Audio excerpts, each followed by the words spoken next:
안녕하세요 여러분, 욱입니다. 오늘은 삼국지 후반기에 일어난 대전쟁, 유비가 형주를 수복하기 위해 오나라를 침공하며 일어난 이릉대전에 대해 알아보겠습니다. 삼국지 중후반부의 하이라이트가 되는 전쟁이라고 할 수 있는데요. 지금 바로 확인해 보시죠.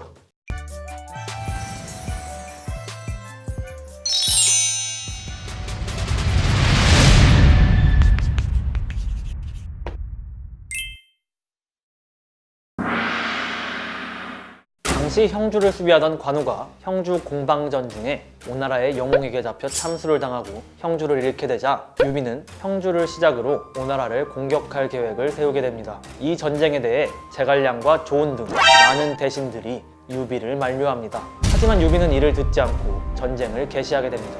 한편 군사 1만을 이끌고 강주에서 만나기로 했던 장비가 본인의 부하인 범강과 장달에 의해 사망하게 됩니다. 시작부터 삐걱거리는 촉군, 개전 이후에는 어떨까요?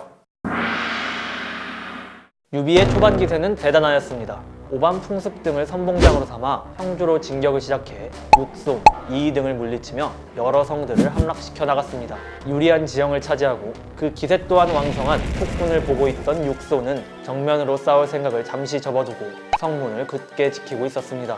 이때 유비는 이릉을 공략하려고 했으나 이릉은 쉽게 뚫리지 않았고 이릉을 내비두고 뒤에 있는 성인 이도를 공략하게 됩니다. 이도의 손안이 육손에게 구원을 요청했지만 육손은 구원 요청을 묵살하며 때를 기다리게 됩니다. 전쟁이 길어지자 촉군은 한여름의 무더위를 피하기 위해 비교적 시원한 숲으로 진영을 옮기게 됩니다. 이때 때를 기다리던 육손은 대대적인 화공으로 촉군을 공격하게 됩니다. 숲에 있던 촉군을 공격한 것뿐만 아니라 전군을 동원해 동시다발적으로 촉군에 맹공을 가하게 됩니다. 이에 촉군 진영은 혼란에 빠졌고 연락도 두절된 상태에서 각계격파식으로 육손에게 무너지게 됩니다. 유비는 이릉에서 퇴각한 후 다시 진을 세우고 해잔병들을 수습해 오군에게 대항하려 했으나 이미 전세는 기울어져 있었고 촉군은 백제성까지 후퇴하게 됩니다. 이때 40여 채 이상의 촉군 진영이 오나라의 손에 떨어지게 되며 유비는 마량 황건 등의 지휘관급 인재들 뿐만 아니라 앞으로의 촉을 지탱해야 할 여러 인재들을 잃게 됩니다.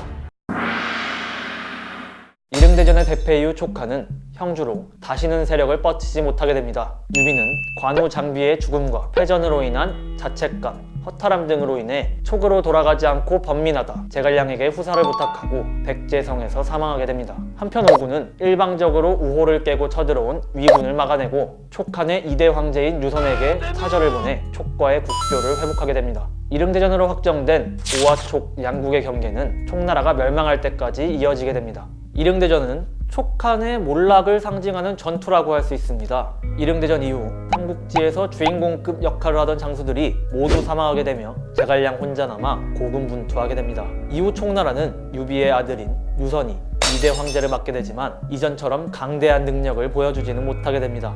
이처럼 삼국지 중후반부 하이라이트, 삼국의 균형에 있어서도 중요한 의미를 가지는 이릉대전, 다들 재밌으셨나요? 재밌으셨다면 좋아요와 구독, 그리고 알람 설정까지 부탁드립니다.